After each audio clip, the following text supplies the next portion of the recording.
आज की class electrochemistry lecture number 3। Last class में मैंने जो आपको बताया था उसी का कंटिन्यूएशन है, इसलिए वापस से डायग्राम एक बार और बनाया है मैंने। ध्यान से समझिएगा। अभी ये जो पूरा प्रोसेस हुआ था करंट का, जो साइकिल वगैरह था और जो डिस्चार्जिंग और चार्जिंग, तो लास्ट क्लास में जो कॉन्सेप्ट मैंने बताया था वो एक्चुअली क्या होता है, अब एकदम जीरो से समझिए। जीरो से समझिए मतलब ये जो चार्जिंग और डिस्चार्जिंग का कॉन्सेप्ट है उसको थोड़ा हमें ध्यान से समझना है। वैसे मैं 3 पॉइंट करके केस 1, केस 2, केस 3 करके आपको लिखवा दूंगा, पर पहले में तो समझना बहुत जरूरी है। देखिए ध्यान से समझिएगा।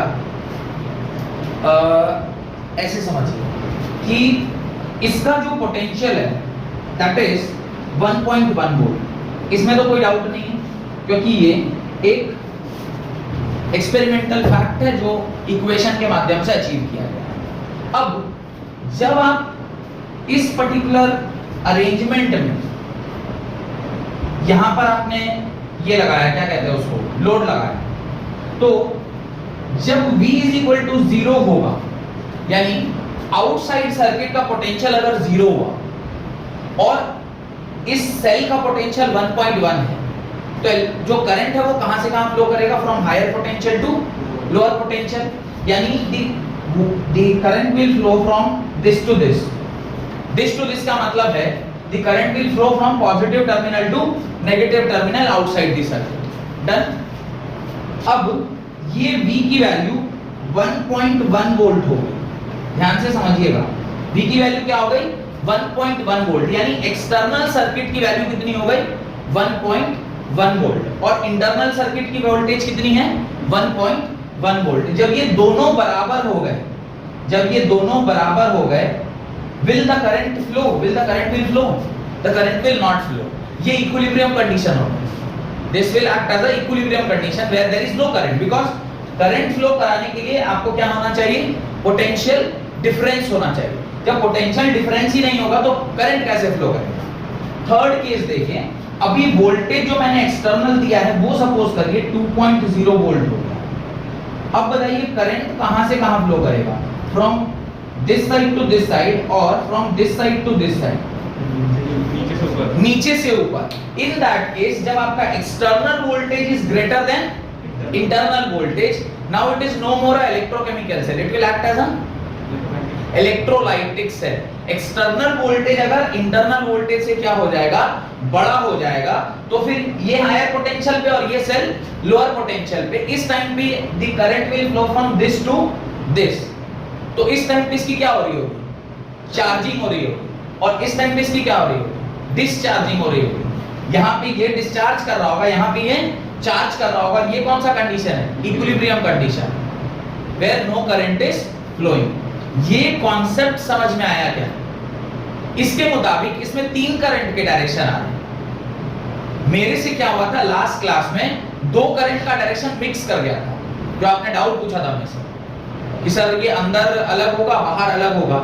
मैं भी उस टाइम पे समझा दिया, पर ध्यान आया बाद में, जब मैं घर जाके वापस से मैंने ही वीडियो देखा तो मेरे को ध्यान आया कि यार ये तो चार्जिंग और डिस्चार्जिंग दोनों का कॉन्सेप्ट डाल दिया एक ही जगह पे।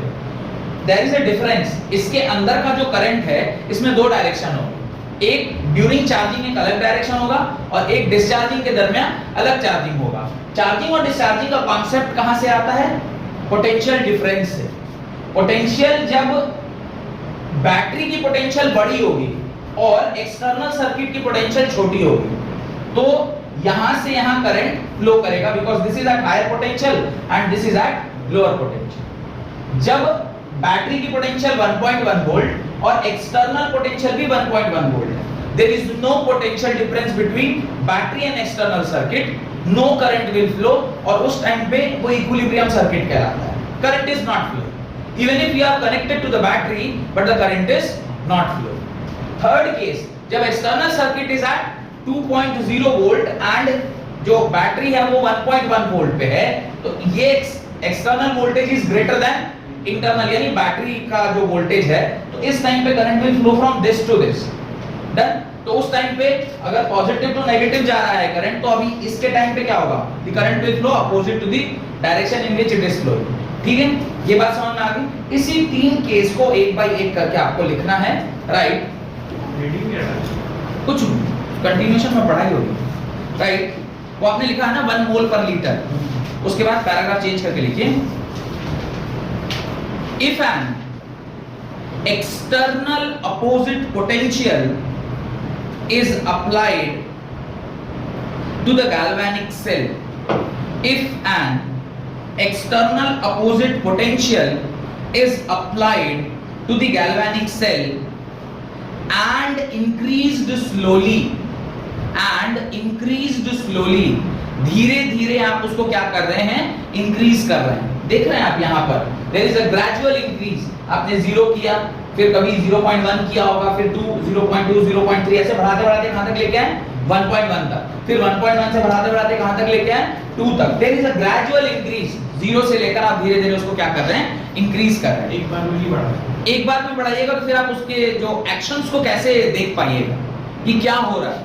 आप 0 से सीधे 1.1 लाइएगा तो आपको ये तो पता है तब ना कि ये 1.1 वोल्ट पे है, लेकिन जब हम लैबोरेटरी में ये काम कर रहे होते हैं तो थोड़ी पता होता है कि जो बैटरी है उसकी वोल्टेज कितनी है। तो आप धीरे धीरे बढ़ाते हैं, तो जहां तक आपका करंट मिलता जाता है तो वहां तक आप सोचते हैं कि इलेक्ट्रोकेमिकल सेल है। फिर एक टाइम ऐसा आएगा जहां पे करंट क्या हो जाएगा, 0 हो जाएगा, और उसके बाद current will flow in the opposite direction. तो ये हमें इसी वोल्टेज की वैल्यू से, और वो कहां मिलता है हमें, इस वोल्ट मीटर में, जो हम लोगों ने लैबोरेटरी में यूज करने के लिए लगाया था। मैंने कहा था कि लैबोरेटरी में बिना वोल्ट मीटर के कैसे मेजर करिएगा, ठीक है। आगे लिखिए, we find that the reaction continues to take place, the reaction continues to take place till the opposite voltage reaches the value 1.1 volt. The value reaches 1.1 volt, मतलब 0 से बढ़कर 1.1 वोल्ट तक, जब तक ये वैल्यू बढ़ रही है तब तक तो हमें कुछ ना कुछ करंट देखने को मिलेगा। और उस टाइम पर जब आप 0 से 1.1 वोल्ट के बीच में होंगे तो उस टाइम के लिए सेल किस तरह बिहेव कर रहा होगा, इलेक्ट्रोकेमिकल सेल की तरह बिहेव कर रहा होगा, ठीक है। लेकिन द मोमेंट ये एक्सटर्नल वोल्टेज और इंटरनल वोल्टेज बराबर हो गए, उस टाइम पे क्या होगा, no current will be flowing in the circuit because there is no potential difference. और उस टाइम पे हम कहते हैं cell is in equilibrium. Cell equilibrium पे आ गया, मतलब कोई रिएक्शन अभी नहीं हो रही, जो एक्सटर्नल वोल्टेज और जो इंटरनल वोल्टेज है वो दोनों के दोनों बराबर है। डन। तो आगे लिखें, when the reaction stops altogether,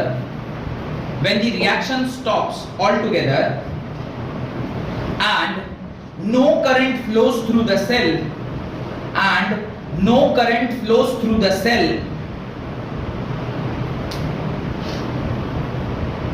full stop। तो 1.1 वोल्ट पे रिएक्शन पूर्णतः रुक जाती है, और रिएक्शन पूरी तरह रुक जाती है और करंट आपको 0 मिलना स्टार्ट हो जाता है, क्योंकि रिएक्शन ही नहीं होगी तो उससे गिब्स फ्री एनर्जी नहीं निकलेगा, और गिब्स फ्री एनर्जी नहीं निकलेगा तो वो एनर्जी इलेक्ट्रिकल एनर्जी में कन्वर्ट नहीं होगी, और कन्वर्ट नहीं होगी तो आपको करंट कहां से मिलेगा, तो करंट की वैल्यू क्या हो गई, 0 हो गई।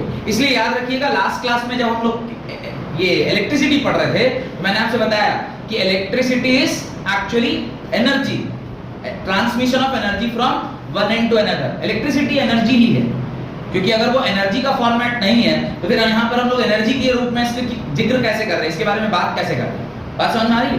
चलिए आगे लिखिए, as further increase in the external potential, paragraph change कर लीजिएगा, as further increase in the external potential, as further increase in the external potential is done, the cell again starts the reaction,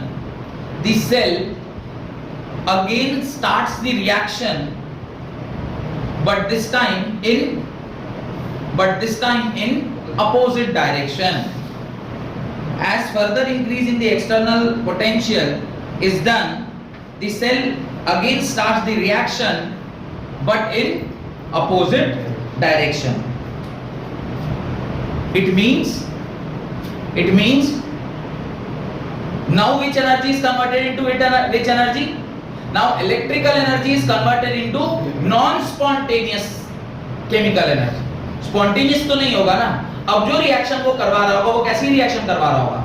non spontaneous reaction करवा रहा होगा, जिसके बारे में बहुत ज्यादा हम लोगों ने लेक्चर नंबर 1 में डिस्कस किया था। What is spontaneity, what is non spontaneity, और नॉन स्पॉन्टेनियस रिएक्शन को कैसे कराते हैं। कई बार हमें जरूरत पड़ती है नॉन स्पॉन्टेनियस रिएक्शन कराने की, कि जो आने वाला प्रोडक्ट है अगर वो मेरे लिए बहुत ज्यादा लाभकारी, क्या बोलते हैं, लाभकारी है या लाभदायक है, तो उसके लिए हम नॉन स्पॉन्टेनियस रिएक्शन भी करवाते हैं। तो अब वो आप एनर्जी देके वो काम करते हैं। गोल्ड अगर एक्सट्रैक्शन करना हो, इसका एक छोटा सा एग्जांपल भी दिया होगा मैंने। मान लीजिए गोल्ड एक्सट्रैक्ट करना है, गोल्ड एक्सट्रैक्शन में आपको पैसा जो खर्चा हो रहा है वो सपोज करिए 300 करोड़ रुपए है। गोल्ड को जमीन के अंदर से एक्सट्रैक्ट करने में सपोज करिए आपको 300 करोड़ का खर्चा आ रहा है, पूरा उसको रिफाइन करना और सारा कुछ करना। पर उस गोल्ड को बेच के अगर आप 1000 करोड़ कमा सकते हैं, will you not invest 300 crore? करेंगे। पर ये तो खर्चा है ना। आप बोलेंगे कौन खर्चा भाई, 300 करोड़ कौन लगाए?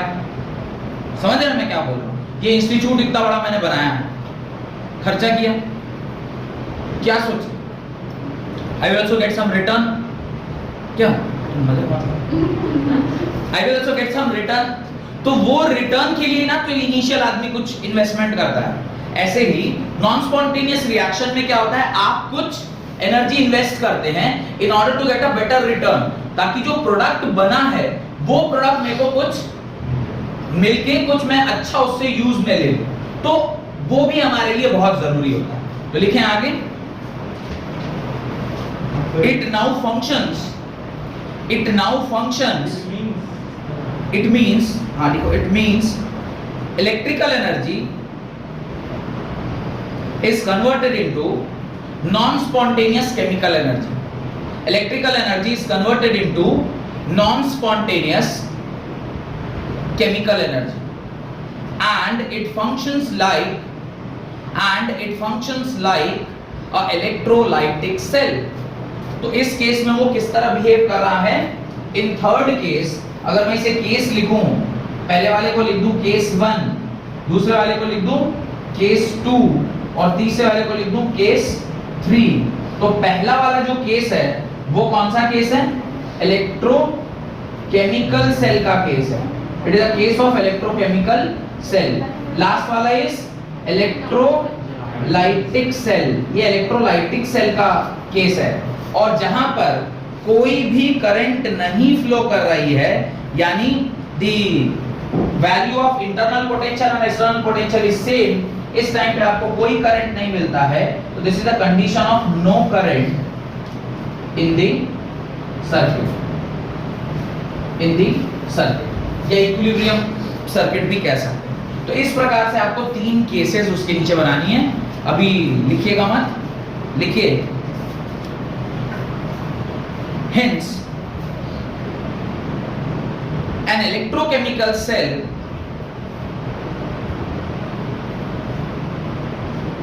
can behave like an electrolytic cell. An electrochemical cell can behave like an electrolytic cell. क्या कंडीशन होगा? क्या कंडीशन होना चाहिए? E external should be greater than E internal या E battery। लिख लीजिए, E external is greater than E battery, E external is greater than E cell, E external is greater than E cell। ये condition पर आप क्या कर सकते हैं? किसी भी इलेक्ट्रोकेमिकल सेल को इलेक्ट्रोलाइटिक सेल में कन्वर्ट कर सकते हैं। तो अगर आपसे एग्जाम में कोई ये पूछ ले 1 नंबर में, how to convert an electrochemical cell into electrolytic cell, आपका आंसर क्या होगा?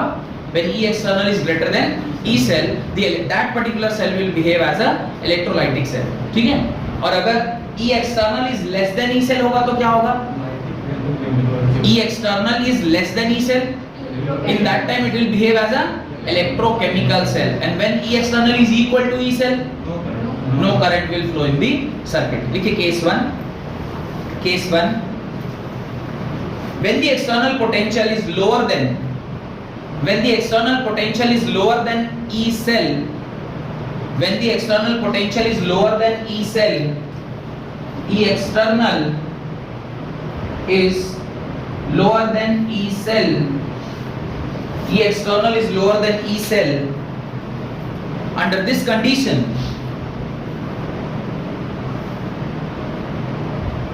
the cell behaves as electrochemical cell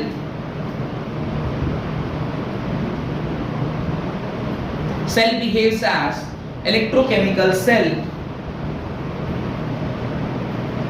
Electron flows from zinc rod to copper rod. Electron flows from zinc rod to copper rod. Electron will flow in this direction and current will flow in this direction. This is flow of current and this is flow of electron. ये electron का flow है और ये current का flow. Current का flow और electron का flow opposite direction में होंगे. Flow of current will be from positive to negative and the flow of electron will be from anode to cathode. Done. लिखिए. Hence current flows from copper rod to zinc rod. Hence current flows from copper rod to zinc rod.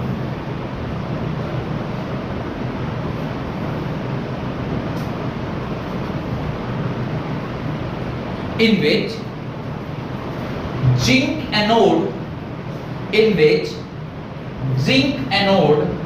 gradually dissolves in the salt solution.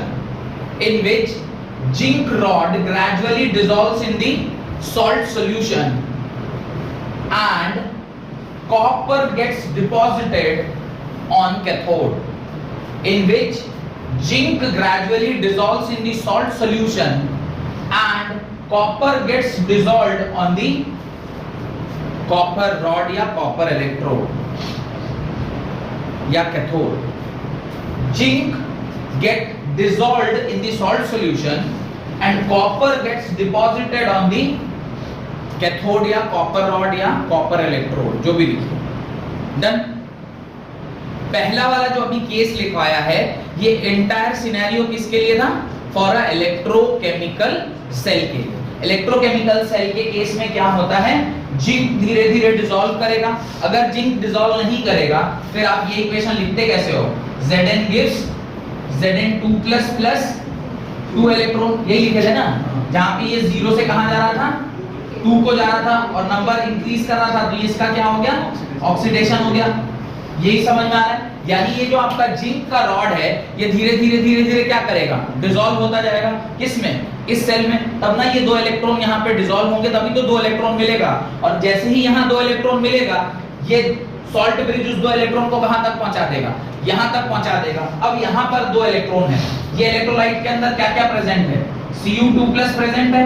साथ में यहां से इसको 2 electron मिल गया. Cu2+ 2 electron मिलकर क्या बना लिया? Copper solid. तो कॉपर सॉलिड किसके ऊपर जाके डिपॉजिट करेगा? कॉपर सॉलिड जाके इस कॉपर इलेक्ट्रोड के ऊपर जाके क्या कर जाएगा? डिपॉजिट कर जाएगा. ये बात समझ में आ रही है? तो इस प्रकार से आपका जब ये सेल इलेक्ट्रोकेमिकल सेल की तरह बिहेव कर रहा है तो ये रॉड धीरे धीरे डिसॉल्व हो रहा होगा और उसी टाइम पर ये कॉपर जो है वो डिपॉजिट होता जा रहा होगा. ये जो कॉपर है जो डिपॉजिट होता जा रहा है वो धीरे धीरे मोटा हो जाएगा और ये वाला एक टाइम पे खत्म हो जाएगा. द मोमेंट ये खत्म हो जाए समझिए बैटरी डाई कर गई. अब नया आपको जिंक वहां पे रिप्लेस करना पड़ेगा. ठीक है. Next case 2. अच्छा ये डायग्राम ना आप लास्ट में बना लीजिए तीनों केसेस के नीचे, ताकि वहां पर इतना घिचपिच तो आप नहीं कर पाएंगे. ये तीनों केस को मिला के मैं एक डायग्राम बना रहा हूं तो वहां पे लिख लीजिए. Right. Case 2. When the external potential is equal to E cell, when the external potential is equal to E cell, यानी E external E cell के बराबर हो जाए. E external is equal to E cell. Then chemical reaction in the cell stops. And there is no flow of electron and current. There is no flow of electron or current in the circuit. There is no flow of electron or current in the circuit. There is no flow of electron or current in the circuit. Done. जब E external E internal के बराबर हो गया तो potential difference zero.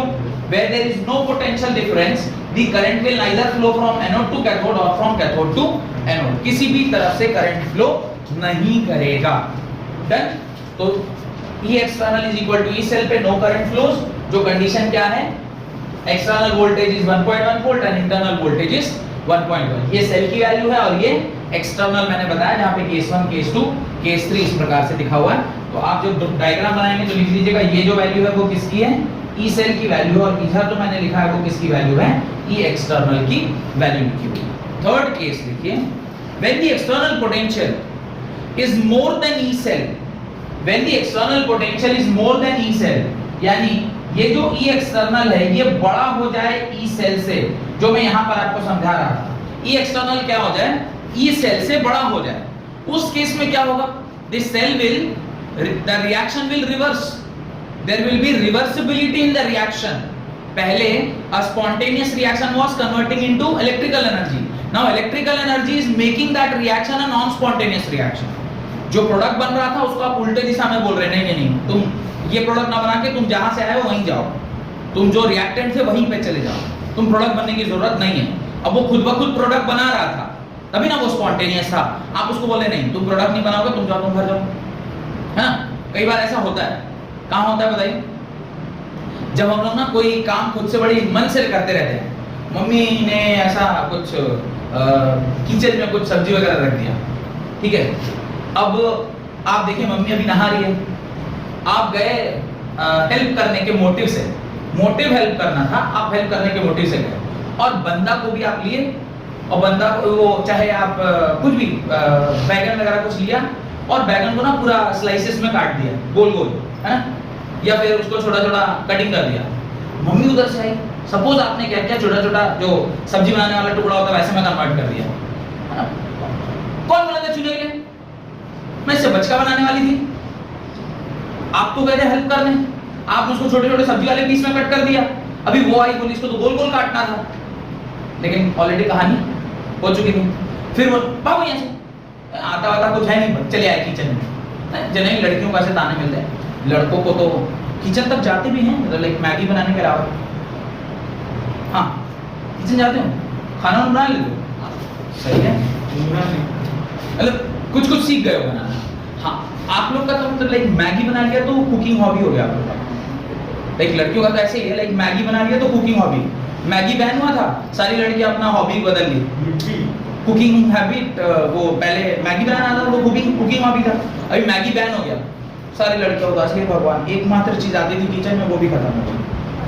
नहीं, चाय भी बनाना आता है, हाँ yes, chai and Maggi, these two are the things तो लगभग सब लोगों को आता है। और उसको लड़कों को आता है तो लड़का ये कहता है कि चलो ठीक है, मतलब घर में कोई नहीं है तो हमें चाय बनाने का ऑर्डर मिल सकता है, इसलिए बैरा का काम कर ले। लड़कियों का तो होता है पूरा कुकिंग हॉबी जो उन्होंने मेंशन कर दी फेसबुक अकाउंट में या इंस्टाग्राम अकाउंट में, today I cooked food #Maggi, समझ रहे? स्टेटस है।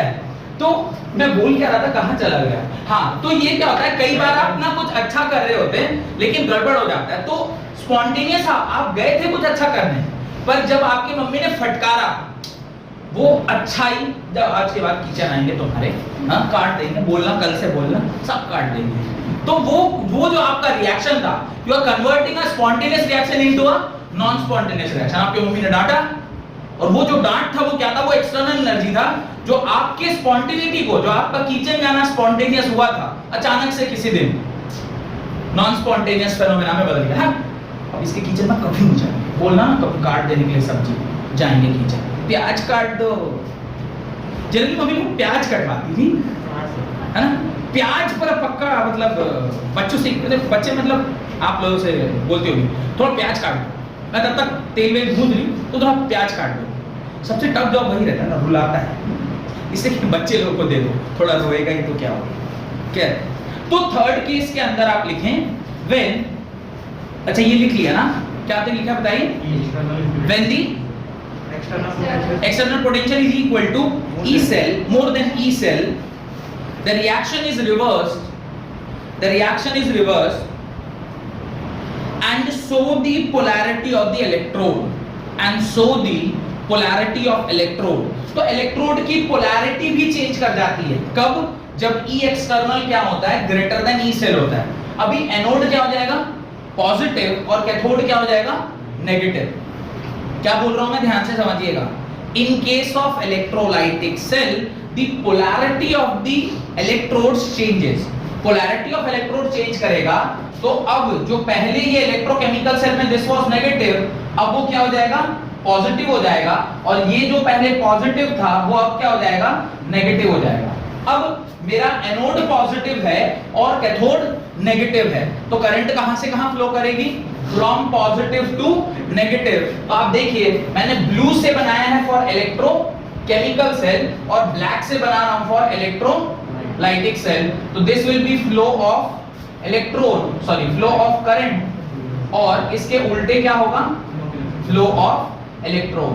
तो ये जो फेनोमेना है in case of electrolytic cell, की पोलैरिटी ऑफ द एनोड या कैथोड चेंज कर जाएगा, इलेक्ट्रोड की पोलैरिटी चेंज कर जाएगी। जो पहले पॉजिटिव था वो नेगेटिव हो जाएगा, जो पहले नेगेटिव था वो positive. Current always flows from positive terminal to negative terminal. तो अभी करंट कहां से कहां फ्लो करेगा? From anode to cathode. और आपने लास्ट वाला जो लिखा था, यानी फर्स्ट केस, उसमें आपने क्या लिखा था? The current will flow from copper to zinc. इस वाले में आप क्या लिखेंगे? The current will flow from zinc to copper and electron will flow from in opposite direction। तो लिखिए इस बात को आगे। This cell is known as electrolytic cell। This cell is known as electrode उसके बाद नहीं, हाँ उसके बाद इलेक्ट्रोड का लिखूंगा। This cell is known as electrolytic cell। Now electrons flows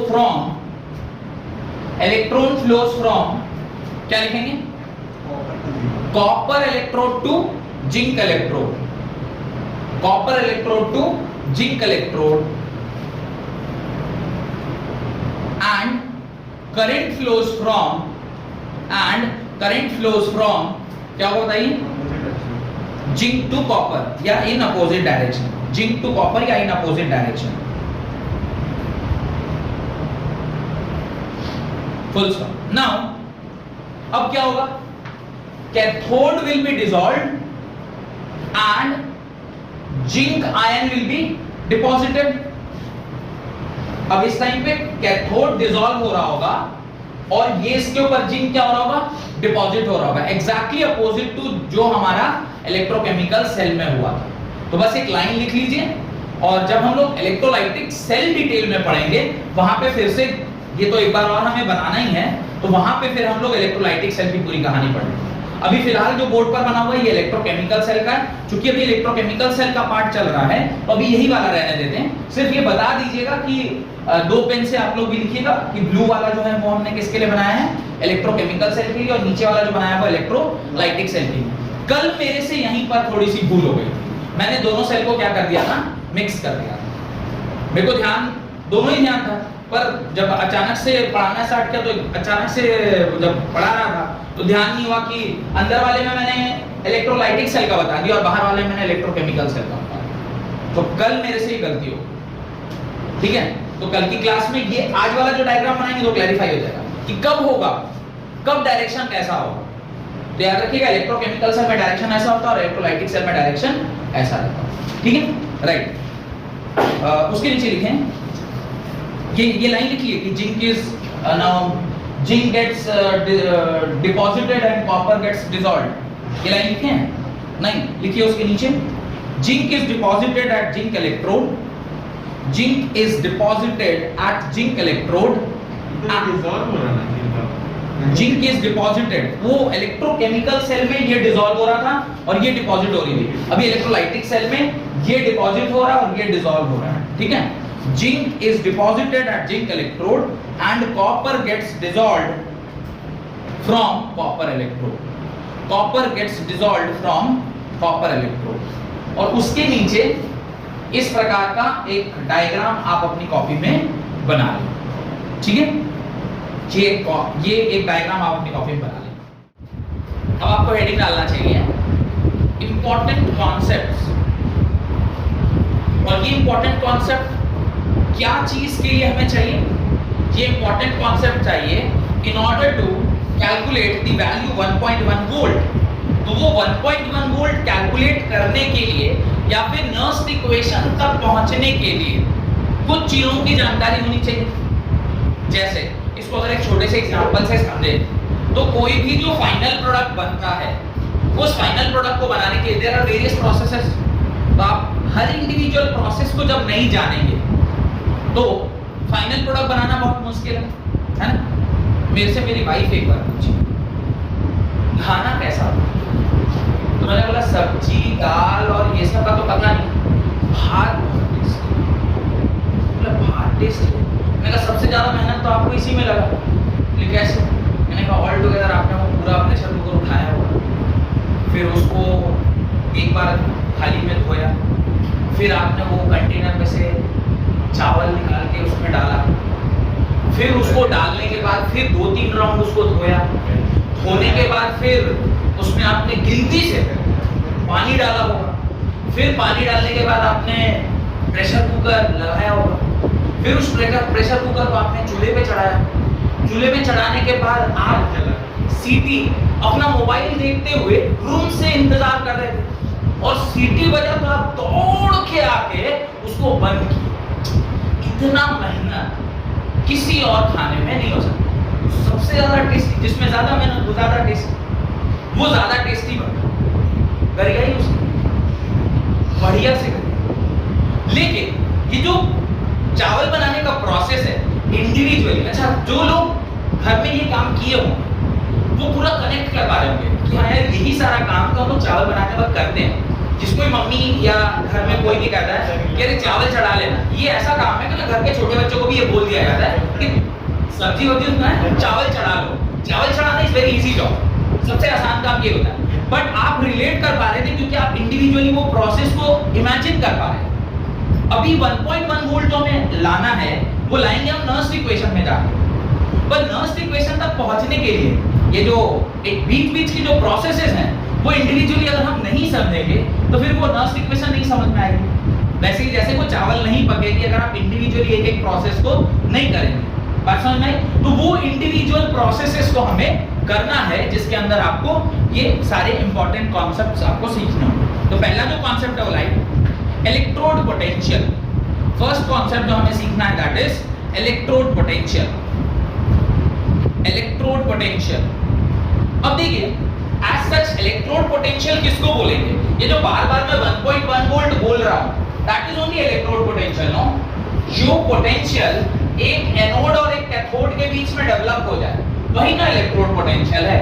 इन दोनों के बीच में ये अगर नेगेटिवली चार्ज है, ये अगर पॉजिटिवली चार्ज है और इनके बीच में जो पोटेंशियल डिफरेंस है यानी डेल्टा V है वो अगर 1.1 वोल्ट हो जाए तो इसी को ना हम इलेक्ट्रोड पोटेंशियल बोलेंगे। तो ये इलेक्ट्रोड पोटेंशियल में निकालना पड़ता है। ये तो इस पर्टिकुलर सेल के लिए जहां पे ये डैनियल सेल है और इस डैनियल सेल में ये जिंक है और ये कॉपर है, उसका हमें पता है कि चलो इसका 1.1 वोल्ट होता है तो डैनियल सेल का इलेक्ट्रोड पोटेंशियल इज 1.1। पर ऐसे सारे सेल्स का तो मुझे नहीं मालूम, सारे सेल्स का मुझे निकालना पड़ेगा। तो वो हम कैसे निकालेंगे? तो पहले आप ये जानेंगे कि इलेक्ट्रोड पोटेंशियल क्या होता है तब ना निकालना सीखेंगे। तो इलेक्ट्रोड पोटेंशियल का डेफिनेशन लिखिए, at each electrode electrolyte interface, at each electrode electrolyte interface, metal ion in the solution, metal ion in the solution, at each electrode electrolyte interface, at each electrode electrolyte interface, electrode electrolyte interface मतलब ये जो इस प्रकार से आपका container में electrode रखा हुआ था और ये जो इलेक्ट्रोलाइट है इसके बीच का इंटरफेस है। इंटरफेस मतलब इसके बीच में कुछ ना कुछ रिएक्शन होगी। रिएक्शन किस प्रकार से होगी? या तो वो इलेक्ट्रॉन लूज कर रहा होगा या फिर इलेक्ट्रॉन गेन कर रहा होगा, इसी प्रकार का कुछ होगा। तो at each electrode electrolyte interface, metal ion in the solution, metal ion in the solution have a tendency to leave the electrolyte. Metal ion in the solution have the tendency to leave the electrolyte and deposit on the electrode. and deposit on the electrode. तो electrolyte और metal के बीच में क्या relationship है? एक ही relationship है।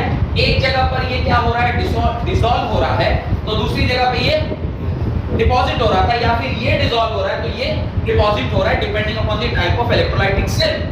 ये तो इंटरफेस है, इलेक्ट्रोलाइट और इलेक्ट्रोड के बीच में यही कार्यक्रम हो रहा है ना, एक डिसॉल्व हो रहा है तो एक में डिपॉजिट हो रहा है, या एक में डिपॉजिट हो रहा है तो एक में डिसॉल्व हो रहा है। बात समझ में आ गई?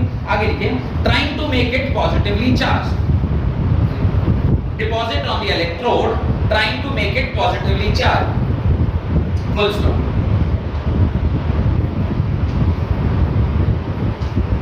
Similarly, at the metal electrode, the metal atom loses electron.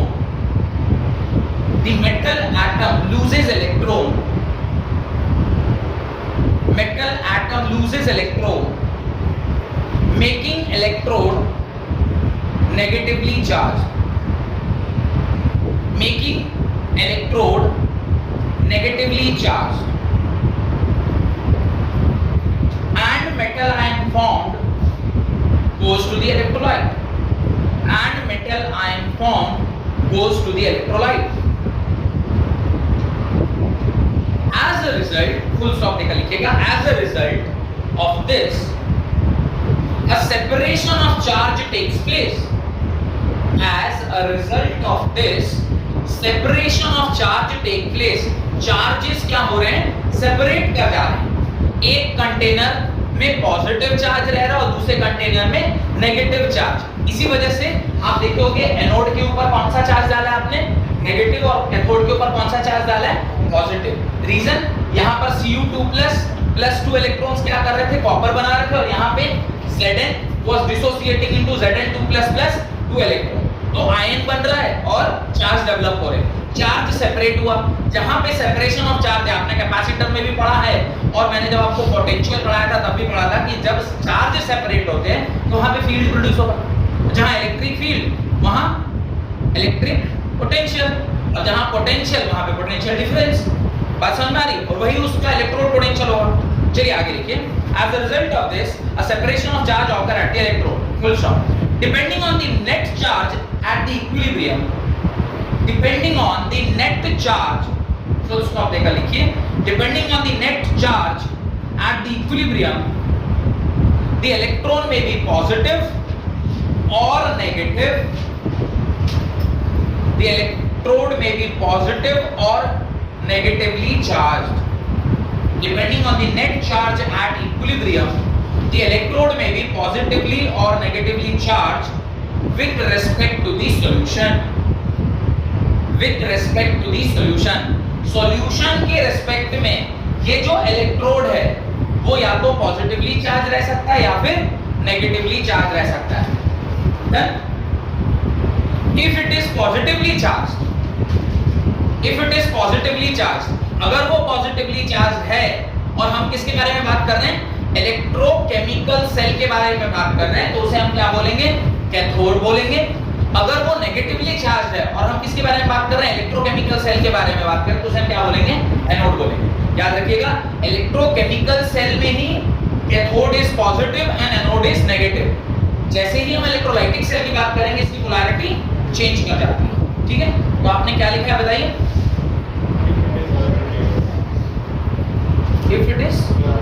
If it is positively charged, in case of electrochemical cell, it is known as cathode. If it is positively charged, in case of electrochemical cell, it is known as cathode. And if it is negatively charged, अगर वो negatively charged है, if it is negatively charged, in case of electrochemical cell, it is anode. It is anode. Done? अब ये इसके बीच का potential difference हो गया, जिसको हमने किससे डिनोट किया था? डेल्टा V से डिनोट किया था। ध्यान से देखिए, ये जो हमने यहाँ पर लिखा है ये डेल्टा V है। It is the potential difference between the two electrodes. अब ध्यान से समझिएगा, अगर ये नेगेटिव चार्ज है, इसके अंदर क्या डिसोसिएट हो रहा था? ये डिसोसिएट हो रहा था, Zn was providing Zn2 plus 2 electrons. तो इस सॉल्यूशन में क्या प्रेजेंट था? Zn2 प्लस प्रेजेंट था। Zn2 प्लस और Zn जो यहाँ पर एनोड है, इनके बीच में चार्ज सेपरेशन हुआ। चार्ज सेपरेशन हुआ तो ये जो पर्टिकुलर इलेक्ट्रोड जो आप यहाँ पर खास करके एनोड की बात कर रहे हैं, और यहाँ पर जो आपने इलेक्ट्रोलाइट के बीच में Zn2 प्लस लिया है, अगर इसके बीच में इक्विलिब्रियम एस्टैब्लिश होगा, उस इक्विलिब्रियम एस्टैब्लिश हो जाने के बाद जिसका पोटेंशियल यानी जिसके पास चार्ज ज्यादा होगा वही इन्फ्लुएंशियल होगा। ये हम लोग नहीं कर रहे। ये जब आप जिंक को जिंक के आयन में डालेंगे तो डालने के बाद ये लैब्स में देखा जा सकता है कि इक्विलिब्रियम पोजीशन पे क्या हो रहा है। ये हम लोग बता नहीं सकते क्या हो रहा है, ये आपको लैब में चेक करना होगा। और इसी के बेसिस पे हम लोग क्या करते हैं, इलेक्ट्रोकेमिकल सीरीज बनाते हैं, क्योंकि मैं आपको अगली क्लास में पढ़ाऊंगा, दैट इज इलेक्ट्रोकेमिकल सीरीज। तो इंडिविजुअली एक एक मेटल को उसके सॉल्ट सॉल्यूशन में डाल के उसकी वैल्यू निकालनी पड़ती है। करेंगे, वो सारा काम करेंगे। तो अभी मैं बोल रहा हूं कि जब हमने इसको इसके सॉल्यूशन में डाला तो पता चला कि जिंक जो है वो क्या होगा, नेगेटिवली चार्ज्ड, पर्टिकुलर मेटल जो नेगेटिवली चार्ज है, किसके रिस्पेक्ट में, उसके इलेक्ट्रोलाइट के रिस्पेक्ट में। और इनके बीच का जो पोटेंशियल है that is called as electrode potential. This is called as potential difference between the electrodes. This is called as electrode potential. इसका potential with respect to the electrolyte. इसलिए आपने स्टार्टिंग जब स्टेटमेंट किया है इस पूरे पैराग्राफ का, तो क्या लिखा, it is a electrode electrolyte interface. Electrode और इलेक्ट्रोलाइट इंटरफेस यानी इलेक्ट्रोड और इलेक्ट्रोलाइट के बीच में जब एक पोटेंशियल क्रिएट हो जाता है एट इक्विलिब्रियम, इक्विलिब्रियम होगा तो कुछ चार्ज यहां होंगे, कुछ चार्ज यहां होंगे, जिसकी चार्ज ज्यादा होगी वही इन्फ्लुएंस करेगा। अगर नीचे पॉजिटिव है, ऊपर नेगेटिव और नेगेटिव की चार्ज ज्यादा है, तो आप क्या बोलोगे, प्लेट कैसा होगा, नेगेटिवली चार्ज। सिमिलरली यहां भी हुआ होगा, यहां पे कॉपर है और इसके अंदर कॉपर आयन प्लस 2 इलेक्ट्रॉन्स, तो अंदर इलेक्ट्रॉन रहा होगा, ये कॉपर आयन, अगर कॉपर प्लस की वैल्यू ज्यादा हो गई होगी इलेक्ट्रॉन्स के नंबर से, तो ये क्या हो जाएगा, पॉजिटिवली चार्ज। इन दोनों के बीच का जो पोटेंशियल क्रिएट हो रहा है that is only known as electrode potential. Individual electrode potential is always individual metal का होता है। Electrode potential is always for individual metal. Copper का अलग होगा, जिंक का अलग होगा, आयरन का अलग होगा, लेड का अलग होगा, सबका अलग अलग होगा। और वो पूरा लिस्ट मैं आपको अगली क्लास में दिखाऊंगा। That entire list will be written given to you in next class. कि वो पूरा लिस्ट आप देखोगे कि किस मेटल का क्या इलेक्ट्रोड पोटेंशियल है। ठीक है, डन। अब इलेक्ट्रोड पोटेंशियल दो प्रकार से मेजर किया जा सकता है, क्योंकि आगे पढ़ना है तो मैं चाहता हूं एटलीस्ट आपको थोड़ा आइडिया हो। इलेक्ट्रोड पोटेंशियल या तो आप निकालते हैं रिडक्शन पोटेंशियल के टर्म्स में, या आप निकालते हैं ऑक्सीडेशन पोटेंशियल के टर्म्स में। ऑब्वियस, जिस सेल में, जिस सब सेल छोड़िए, जिस मेटल का रिडक्शन हो रहा है उसके पास कौन सा पोटेंशियल होगा, रिडक्शन पोटेंशियल। जिस सेल का ऑक्सीडेशन हो रहा होगा उसके पास कौन सा पोटेंशियल होगा, ऑक्सीडेशन पोटेंशियल। तो हम लोग यहाँ पर क्या जानते हैं, ये सेल का क्या होता है, ऑक्सीडेशन, ये सेल का क्या हो रहा है, रिडक्शन, तो इसके पास क्या होगा, ऑक्सीडेशन पोटेंशियल, इसके साथ क्या होगा, रिडक्शन पोटेंशियल। अब इसका अपना जो पोटेंशियल है वो हम लोग मेजर कैसे करते हैं, आपको बोलेंगे सर कैसे पता चले आपको कि इसका पोटेंशियल कितना है, इसका पोटेंशियल कितना है, ये कैसे पता चलेगा। ये सब आपके मन में डाउट अभी आ रहा होगा कि सर आप तो समझ, ये पहली बार समझ में आ गई। इलेक्ट्रोड पोटेंशियल किसको बोलते हैं, जब उस पर्टिकुलर मेटल को उसके इलेक्ट्रोलाइटिक सॉल्यूशन में डाला तो वहां पे डिसोसिएशन ऑफ आयन हुआ, चार्ज सेपरेट हुए। चार्ज इलेक्ट्रोलाइट में भी है और चार्ज उस मेटल प्लेट पर भी है। दोनों के बीच में जब इक्विलिब्रियम एस्टैब्लिश हो गया, यानी जितना उसको डिसॉल्व होना था वो डिसॉल्व करके एक इक्विलिब्रियम पे आ गया, उस टाइम जो चार्जेस की संख्या ज्यादा है, अगर नेगेटिव चार्ज ज्यादा है या इलेक्ट्रोड के ऊपर नेगेटिव चार्ज ज्यादा है, तो आप उसे क्या बोलोगे, negatively charge electrode and positively charge electrolyte. Charge अगर डिसोसिएट कर गया और दूरी पर चला गया तो उसमें क्या होगा, पोटेंशियल डेवलप होगा, क्योंकि जैसे ही चार्ज डिसोसिएट करता है तो उसके बीच में इलेक्ट्रिक फील्ड पैदा होती है। इलेक्ट्रिक फील्ड पैदा होगी तो इलेक्ट्रिक पोटेंशियल आना ही आना है। वो जो पोटेंशियल है that is known as electrode potential. यानी इंडिविजुअल मेटल का इलेक्ट्रोलाइट में जैसे ही हम डालते हैं तो उस पर्टिकुलर मेटल का एक इलेक्ट्रोड पोटेंशियल पैदा हो जाता है। ये बात समझ में आ गई कि इलेक्ट्रोड पोटेंशियल पैदा होता है। वो इलेक्ट्रोड पोटेंशियल हम मेजर कैसे करते हैं ये भी हम नहीं सीख रहे, कि वो उसकी वैल्यू क्या होगी ये हमें नहीं पता। मैं पहले आपको सिखाऊंगा कि उसको मेजर कैसे करते हैं, और फिर बताऊंगा कि ऐसा साइंटिस्टों ने मेजर करके हमें एक टेबल बना के ऑलरेडी दे दिया है। मैं ये थ्योरेटिकली सीख लूंगा कि मेजर करते कैसे हैं, पर अभी क्या मैं आपको प्रैक्टिकली एक एक मेटल का ऐसे इलेक्ट्रोलाइट में डिप करके वोल्ट मीटर में दिखा सकता हूं क्या करके? नहीं ना, आई डोंट हैव लैबोरेटरी। आपके स्कूल के में हो सकता है लैबोरेटरी जाए, स्कूल तो आप जा ही नहीं रहे, तो स्कूल में भी आप वो लैबोरेटरी नहीं देख पाएंगे। नहीं तो आपको ये वाला जो पर्टिकुलर एटलीस्ट डैनियल सेल आपको स्कूल में जरूर दिखाना चाहिए, ताकि आप देख सके ना कि कैसे हो रहा है। तो वो जब वहां आप देखेंगे तो आपको वो लैबोरेटरीज में आप देख सकते हैं कि उसका पोटेंशियल कैसे आता है। वोल्ट में रीडिंग लेते हैं आप लोग, वोल्ट मीटर से रीडिंग लिया, उसको आपके प्रैक्टिकल नोटबुक में डाला। अभी प्रैक्टिकल नोटबुक लिखने का तरीका क्या है? नहीं, अभी तरीका ये है कि पहले टीचर नोट से रीडिंग भेज दिया, आपने उस रीडिंग को अपनी कॉपी में लिख लिया, प्रैक्टिकल कंप्लीट। प्रैक्टिकल का रियल सेंस क्या है? प्रैक्टिकल मतलब it should give you an idea. अच्छा क्लास में ऐसा पढ़ाई हुआ, देखो वही चीज दिखाई दे रहा है। तो जब आप किसी चीज को पढ़ते हो, वही चीज को जब देखते हैं, रिटेंशन पावर 99%। आप उसी चीज को जब देख लेते हैं आंख से, तो रिटेंशन बहुत ज्यादा होता है। कोई चीज सुना, रिटेंशन 30%। कोई चीज देखा, रिटेंशन 50%। कोई चीज देखा और सुना दोनों, और साथ साथ उसको किया 70%। करने के साथ साथ उसको अपने डे टू डे लाइफ में जब यूज करने लगे, प्रैक्टिस में ले आए, रिटेंशन 90-95%। कोई भी चीज जो आप सीखे उसको करने लग गए, 95% रिटेंशन। ये थ्योरी है जो बताती है कि इस तरह से आप रिटेंशन रख सकते हैं। कोई चीज सुना रहेगा, वो हो सकता है आपके निकल जाए, और जो फिल्म के फॉर्म में आप देखेंगे ना, उसका कहानी आपको याद रहेगा। कोई कहानी पढ़ी होगी सिर्फ, और कोई कहानी फिल्म के रूप में देखी होगी, तो जो आपने देखा होगा ना विजुअलाइजेशन, वो इवन बहुत छोटे में देखा होगा, फिर भी अभी आपको उसका पिक्चर्स वगैरह सब ध्यान होगा, थोड़ा थोड़ा याद आ रहा है, ऐसा था। पर कोई कहानी सुनी होगी, पढ़े थे भूल गए, पर वो पिक्चराइज किया तो आपको ज्यादा ध्यान है। पिक्चराइज करने के साथ हैंड ऑन एक्सपीरियंस, आप उसको खुद से किए।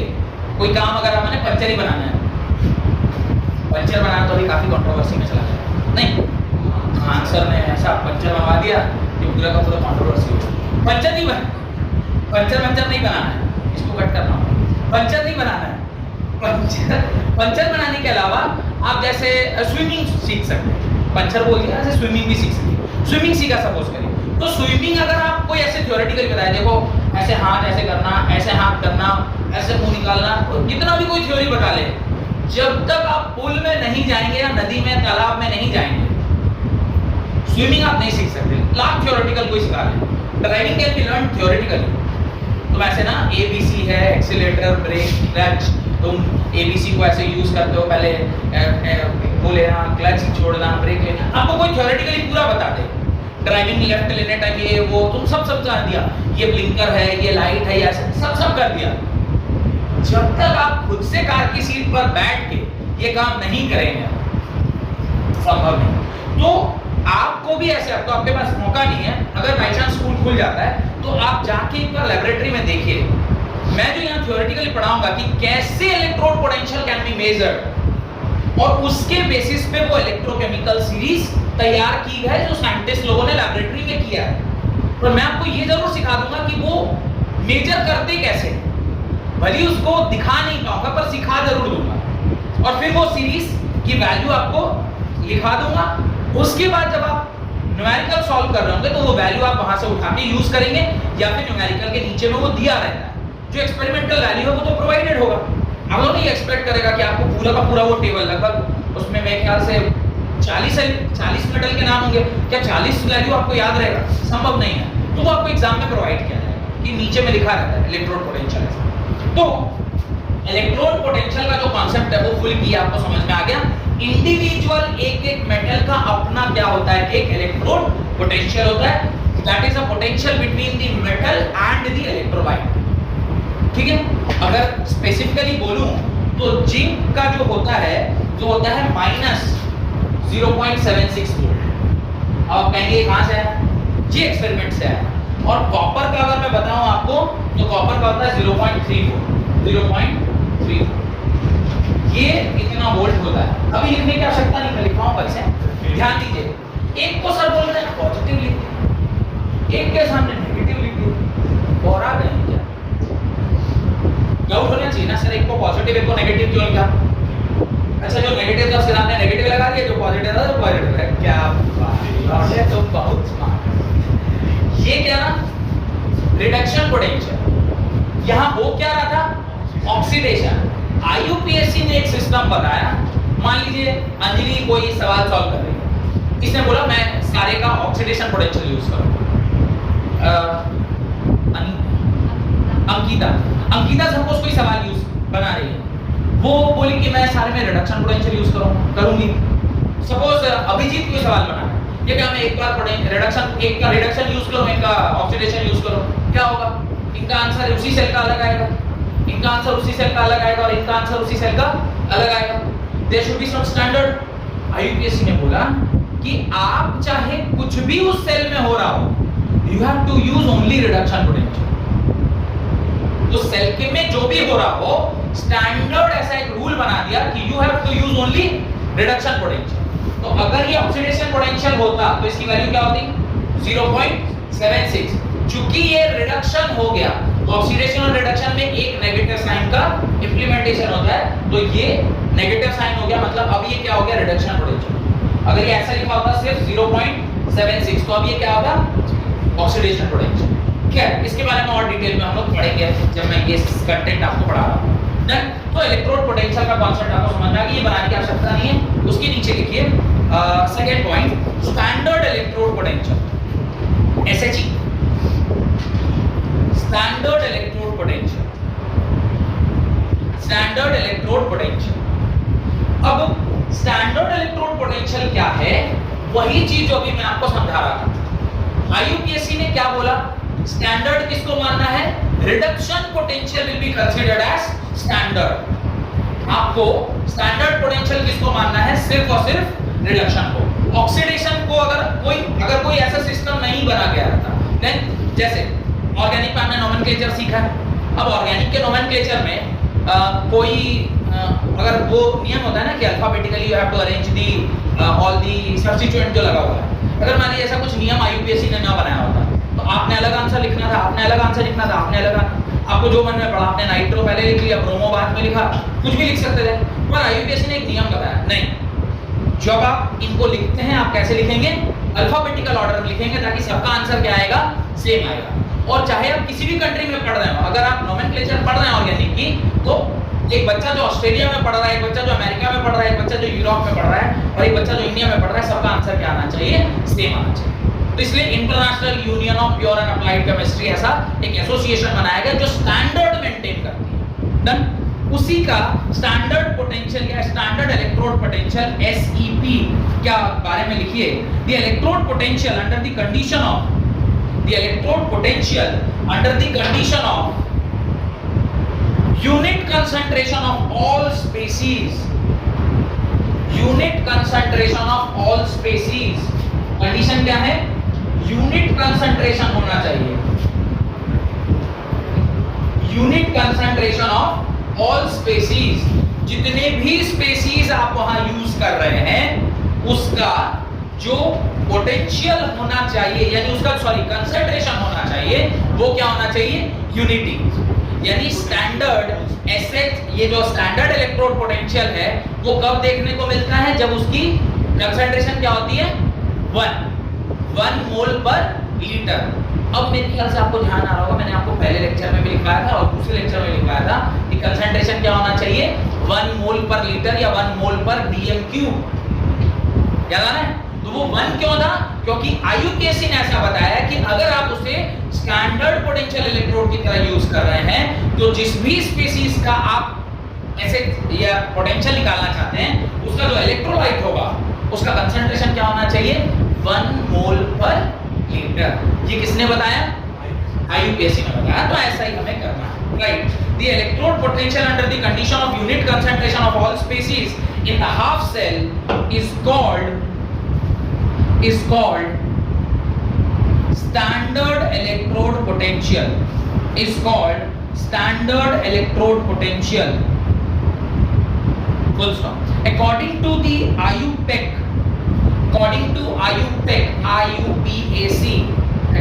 IUPAC convention, IUPAC convention, standard reduction potential of the cell, standard reduction potential of the cell, इसको पूरा ना डार्क लाइन से अंडरलाइन करिए, स्टैंडर्ड रिडक्शन पोटेंशियल, ये तीनों को पूरा अंडरलाइन कर दीजिए ताकि आप ना मतलब वो पेज अगर आपका खुला तो आपको यही लाइन सिर्फ चमकना चाहिए, ज्यादा अच्छा होगा आप ऐसे अंडरलाइन ना करके इसको ऐसे कर दीजिए, इस प्रकार से यू ऐसे ऐसे कर दीजिए ताकि एकदम क्लियर आपको ना ये टर्म दिखना चाहिए, क्योंकि न्यूमेरिकल सॉल्व करते वक्त अगर आपने इस बात का ख्याल नहीं किया कि स्टैंडर्ड रिडक्शन पोटेंशियल यूज करना है तो आपका क्वेश्चन का आंसर क्या हो जाएगा, गलत हो जाएगा। और बहुत सारे अच्छे सवाल ऐसे होते हैं जहां पे आपको इंटेंशनली क्या दिया जाता है, ऑक्सीडेशन पोटेंशियल, पहले आपको उस ऑक्सीडेशन पोटेंशियल को किस में कन्वर्ट करना होगा, रिडक्शन पोटेंशियल में, तब यूज करना होगा। पर जनरली क्या होता है हमारा आदत, हम सीधे वैल्यू देखते हैं और पुट कर देते हैं, ये चेक नहीं करते कि वो ऑक्सीडेशन में है या फिर रिडक्शन में, जबकि आईयूपीएससी कहता है कि आपको सिर्फ और सिर्फ किसमें यूज करना है, रिडक्शन पोटेंशियल में ही उसे यूज करना है। तो लिखिए आगे, standard reduction potential of a cell is now called the standard electrode potential, is now called the standard electrode potential, standard reduction potential of a cell is now called the standard electrode potential, full stop. The value of the oxidation potential, note कर क्या, ठीक है कोई बात लिख रहे हैं तो कोई बात नहीं, बस ध्यान करिएगा ये थोड़ा इंपॉर्टेंट बात है, इसको थोड़ा इंपॉर्टेंट कुछ करके स्टार मार दीजिए ऊपर में ताकि ये इंपॉर्टेंस आपको पता चले। The value of the oxidation potential of the same cell, the value of the oxidation potential of the same cell reaction will be the same with the sign reversed. The value of the oxidation potential of the same cell reaction will be the same with the sign reversed. With the sign reversed. जो मैंने अभी थोड़ी देर पहले आपको यहाँ पे बताया, ये क्या लिखा हुआ है, रिडक्शन पोटेंशियल। अगर मुझे इसे ऑक्सीडेशन पोटेंशियल में बदलना है तो क्या करना होगा, नेगेटिव हटाना होगा, यानी अल्टीमेटली देखा जाए तो इसके सामने एक नेगेटिव साइन से मल्टीप्लाई करेंगे तो माइनस माइनस प्लस होगा। अगर ये मेरा रिडक्शन पोटेंशियल और इसे मुझे ऑक्सीडेशन पोटेंशियल में बदलना है तो क्या करना होगा, इसको एक नेगेटिव साइन से मल्टीप्लाई करना। जनरली ऐसा करना नहीं पड़ता है, जनरली आपको ऑक्सीडेशन पोटेंशियल में नहीं जाना होता, आपको कहां आना होता है, ऑक्सीडेशन से रिडक्शन पोटेंशियल। उसका रीजन क्या है कि एस जो स्टैंडर्ड पोटेंशियल इलेक्ट्रोड का डेफिनेशन बनाया गया है आईयूपीएससी द्वारा, वही बोला है कि ऐसा सेल जिसमें कंसंट्रेशन कितना होना चाहिए, 1 मोल पर लीटर का होना चाहिए, और वो जो पोटेंशियल है वो किस टर्म्स में कैलकुलेट होना चाहिए, रिडक्शन पोटेंशियल में कैलकुलेट होना चाहिए, तभी उस सेल को हम क्या बोलेंगे, स्टैंडर्ड इलेक्ट्रोड पोटेंशियल। हेडिंग डालिए cell potential, third concept cell potential. Next heading डालें सेल पोटेंशियल। अब देखिए सेल पोटेंशियल जो टर्म है वो काफी आसान, और अल्टीमेटली हम धीरे धीरे नर्व्स इक्वेशन बनाने की प्रक्रिया में आगे बढ़ रहे हैं। अभी जो आपने नया टर्म लिखा उसका नाम क्या लिखा, सेल पोटेंशियल। अब पहले मैंने आपसे इलेक्ट्रोड पोटेंशियल बोला था, अब क्या बोल रहे हैं, सेल पोटेंशियल। सेल जब भी बनता है वो हमेशा दो चीजों से मिलकर बनता है, एक एनोड और एक कैथोड। तो वो जो डेल्टा वी लिखा था ना 1.1 वोल्ट, वो सेल पोटेंशियल था, पर 0.76 और 0.34 जो लिखा था वो क्या था, इलेक्ट्रोड पोटेंशियल था। उस पर्टिकुलर मेटल का जो पोटेंशियल है, potential between metal and it's electrolyte, that is electrode potential. और इस मेटल का दूसरे मेटल के साथ, यानी एनोड का कैथोड के साथ जो पोटेंशियल डिफरेंस है, that is known as cell potential. Done, लिखें इस बात को। इन अ डैनियल और galvanic cell, in a Daniell or a galvanic cell, the half cell in which oxidation takes place, in a Daniell or galvanic cell, the half cell in which oxidation takes place is called anode, and the other half cell in which reduction takes place is called cathode. ये already मैंने आपको बताया हुआ है loan के मदद से। एक टर्म मैंने आपसे कहा था याद करने को, लेफ्ट साइड पर क्या लगती है, एनोड लगती है, जो कि कैसा होता है, नेगेटिव होता है, और उसमें कौन सा फेनोमेना हो रहा होता है, ऑक्सीडेशन हो रहा होता है। ये आपको मैंने कहा था लास्ट क्लास में याद करने को। और करस्पॉन्डिंगली राइट साइड पर जो सेल लगा होता है उसमें रिडक्शन हो रहा होता है, उसका नाम कैथोड होगा, और उसकी जो पोलैरिटी है वो क्या होगी, पॉजिटिव। RrCp and LOAN। इस प्रकार से आपको लेफ्ट साइड पर जो एनोड लगा है उसमें क्या हो रहा है, ऑक्सीडेशन हो रहा है, और राइट साइड में जो कैथोड लगा है उसमें क्या हो रहा है, रिडक्शन हो रहा है। ये बात आपको समझ में आ गई, पहले से भी पता है। Full stop. The anode is the negative electrode, the anode is a negative electrode and cathode is positive electrode, and cathode is positive electrode. Therefore, there exists a potential difference between negative and positive terminal. Therefore, there exists a potential difference between positive and negative electrode. तो negative और positive electrode के बीच में ये positively charge है और ये negatively charge है, इनके बीच में एक पोटेंशियल डिफरेंस क्रिएट होगा जिसको हम लोग डेल्टा वी बोलते हैं। ठीक है, full stop. When switch is in on position, कौन सा स्विच, तो आपने वो सेल के अंदर एक स्विच बनाया था ना ऊपर, ध्यान से देखिए अपने डायग्राम को, तो एक सेल के अंदर ऊपर स्विच बनाया था।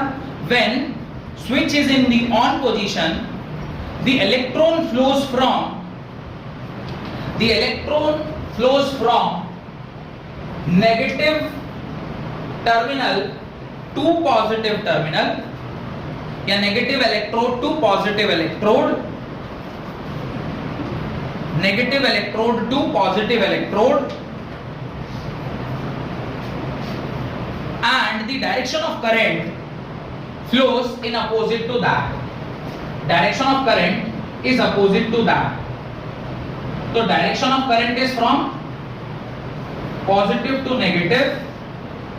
This is flow of current का डायरेक्शन, and electron का flow का direction is something like this. This is flow of electron. ये बात अब इतनी बार मैं आपको बता चुका हूं कि अब आपको भी ये कॉन्सेप्ट क्लियर हो गया होगा, पर ये सब किसके लिए बोल रहा हूं मैं, इलेक्ट्रोकेमिकल सेल के लिए। Flow of electron is from negative terminal to positive terminal, and flow of current is from positive terminal to negative terminal. Paragraph change. The potential difference between the two half cells, the potential difference between the two half cells is called the cell potential. Is called the cell potential. Is called the cell potential. तो इनके बीच में जो potential difference पैदा हुआ है उस delta we को आप क्या कहते हो, सेल पोटेंशियल कहते हो। आपको कोई भी अगर डाउट हो रहा है तो पूछिए, electrode potential is all together a different thing, cell potential is all together a different thing. Cell potential तभी आएगा जब हम एक मेटल को दूसरे मेटल के साथ, यानी एक इलेक्ट्रोड को दूसरे इलेक्ट्रोड के साथ कनेक्ट करेंगे, तो उन दोनों के बीच में जब पोटेंशियल डिफरेंस, यानी उन दोनों रॉड्स के बीच में अगर एक पॉजिटिव एक नेगेटिव है, एक का इलेक्ट्रोड पोटेंशियल बड़ा है और दूसरे का इलेक्ट्रोड पोटेंशियल छोटा है, तो उनके बीच में जो डिफरेंस आता है that is only called as cell potential या पोटेंशियल डिफरेंस। डन। इसका जो फॉर्मूला होता है पहले देख, मैं बता देता हूं फिर लिखवाऊंगा। E not cell is equal to होता है E not cathode minus E not anode के बराबर। ये फॉर्मूला मेरे ख्याल से मैंने क्लास 11th में भी आपको यूज करवाया, करवाया था क्या इक्विलिब्रियम चैप्टर में, या इलेक्ट्रोकेमिस्ट्री का पार्ट लास्ट में आया था थोड़ा सा, नहीं कोई बात नहीं, अभी सीख लीजिए। E not cell is equal to E cathode minus E anode, या फिर इसको एक और तरीके से रिप्रेजेंट करते हैं, इसको लिखते हैं E not cell is equal to E right, यानी राइट साइड पर जो प्रेजेंट है, minus E left, left side में जो प्रेजेंट है, लेफ्ट साइड में जो प्रेजेंट है। अब देखिए एक देखने वाली चीज ये है, बच्चों के मन में यानी आपके मन में एक डाउट आ रहा होगा, सर ये नॉट कहां से लगा दिए, ये क्या बला है, ये कहां से ले आए आप, ये नॉट कहां से लगा दिए इसमें, और नॉट का क्या मतलब है, ये जो ऊपर आप नॉट लगा रहे हो उसका क्या मतलब है। ठीक है, पहले नॉट से पहले ये समझते हैं कि डेल्टा वी किसको बोलते हैं, सेल पोटेंशियल को। सेल पोटेंशियल मतलब ई नॉट सेल, उसको कैलकुलेट करते हैं ई कैथोड माइनस ई एनोड के फॉर्मूले से। पहले इस बात को लिखिए, फिर इन दोनों लाइन को लिखिए, और फिर स्टैंडर्ड वो जो लिखा है, वो जो नॉट लिखा है, नॉट मतलब जीरो, नॉट का मतलब जीरो होता है, जीरो का एक और मतलब नॉट। मेरे मुंह से जनरली आप सुनते होंगे 1907, अगर मुझे 1907 बोलना होता है तो मेरे मुंह से हमेशा 1907 निकलता है, या JH05। अगर कभी मेरे मुंह से नंबर भी सुना होगा आपने तो JH05 निकलता है। O is denoted as zero only, not is denoted as zero only। not word कहाँ यूज करते हैं, थोड़ा ध्यान करिए, गिट्ठा में। अबे वो KNOT होता है गधे, NOT नॉट कहाँ यूज करते हैं, डिजिटल लैंग्वेज में। आपको याद करिए वो एंड गेट, और गेट, ये सब का नाम सुने हैं, nor gate, nand gate, not gate. अच्छा ये तो सुना होगा कि कंप्यूटर में लैंग्वेज जो है वो 0 और 1 ही होता है, ये तो सुना होगा, ये तो कंप्यूटर लैंग्वेज जानते हैं। 0 और 1 जो होता है, तो 1 तो 1 है, उसको ऑन पोजीशन बोलते हैं, और 0 को ऑफ पोजीशन बोलते हैं।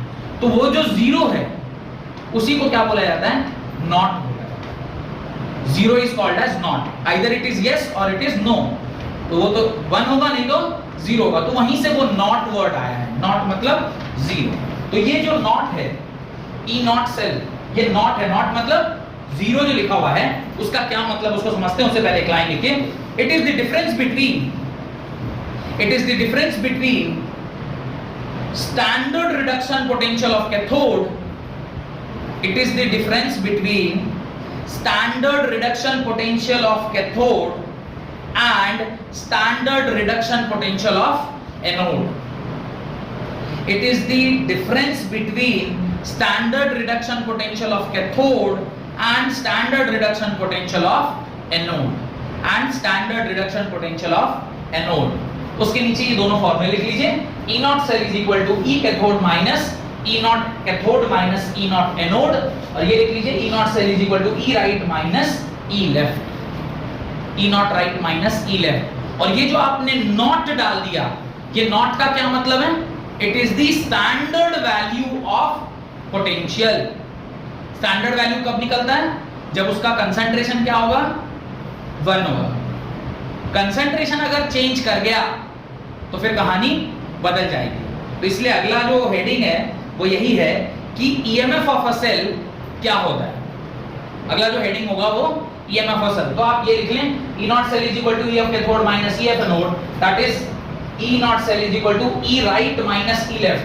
अब आप राइट लेफ्ट क्या देखिए, राइट साइड पे क्या प्रेजेंट है, कैथोड, और लेफ्ट साइड पे क्या प्रेजेंट है, एनोड। तो लिखा E नॉट राइट, जो भी राइट साइड में होगा वो E नॉट राइट का value minus E nought left का वैल्यू, या फिर E of cathode minus E of anode की value is equal to E not cell.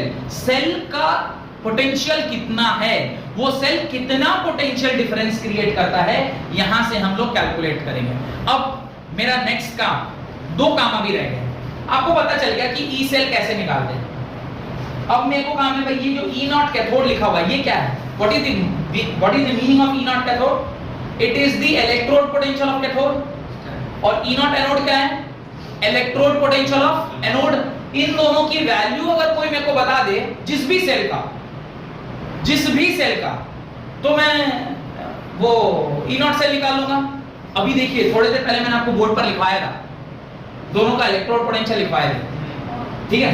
डाल के देखते 1.1 आ रहा है, नहीं आ रहा, चेक कर लेते क्या जाता है चेक करने, कहां चेक करा जाए, मेरे पास तो जगह ही नहीं है, यहीं पे चेक करते हैं। देखिए ध्यान से, आप E not cell is equal to E of cathode, cathode के नीचे क्या लिखा था, 0.34 की 34 नेगेटिव। E ऑफ एनोड क्या लिखवाया था, माइनस 0.76। इसको जोड़िए जरा, 0.34 प्लस 0.76, 6 4 10, 0, उसके बाद 7 और 3 10 और 1 11 का 1 हाथ में बचा 1.10 दैट इज इक्वल टू 1.1, यानी 1.1 वोल्ट जो हम लोग उतने देर से लिख रहे थे वो कहां से आया? इस फॉर्मूले से आया, E not cell is equal to E of cathode minus E of anode से। अब हमारा झमेला कहां फंसा हुआ है कि ये वैल्यू तुम कहां से ले आए मास्टर? ये वैल्यू तुम कहां से लाए? तुम तो बुक से छाप लिए तब ना बन ये 0.34 मुझे कैसे पता चलेगा कहां से आया? अभी तो आप नहीं जानते, पर अगर आपको कोई ये बता दे कि तुम 0.4 यानी इलेक्ट्रोड पोटेंशियल कैसे निकालते हो, तो दुनिया के किसी भी सेल का ई नॉट सेल आप निकाल लेंगे, पर वो स्टैंडर्ड वैल्यू निकालेंगे। नर्स ने क्या किया, बोला तुम तो स्टैंडर्ड वाली वैल्यू निकाल रहे हो, अगर कोई कंसंट्रेशन बदल दे, अगर कोई 1 मोल पर लीटर को बदल के 0.5 मोल पर लीटर कर दे, तो तुम ई नॉट सेल कैसे निकालोगे? तो नर्स ने इक्वेशन दिया, दुनिया के किसी भी कंसंट्रेशन पे ई नॉट सेल कैसे निकालते हैं, तो उसने ई नॉट सेल का formula E cell is equal to ऐसा बना दिया। ई सेल मतलब दुनिया के किसी भी कंसंट्रेशन पे अगर सेल का पोटेंशियल निकालना है तो that will be E cell, और 1 मोल पर लीटर पे निकालना है that will be equal to E not cell. तो नर्स ने क्या हेल्प किया हमें? नर्स ने हेल्प किया कि किसी भी कंसंट्रेशन पे किसी भी टेंपरेचर पे जब आपको ई सेल निकालना है तो कैसे निकालेंगे, तो वो नर्स ने बताया। अब मेरा नेक्स्ट काम है कि ये जो इलेक्ट्रोड पोटेंशियल है ये कैसे निकलेगा और किन किन फैक्टर्स के ऊपर ये ई सेल वैल्यू डिपेंड करती है। डन? यहां तक सब समझ में आ गया? होप कि मेरे वीडियोस आपको अच्छे लग रहे हैं। अगर ऐसे ही अच्छा लग रहा है तो प्लीज सेशन को लाइक कर दीजिए, सब्सक्राइब तो आप आजकल कर रहे हैं, मेरे को पता चल रहा है। ठीक है, चलिए बाय।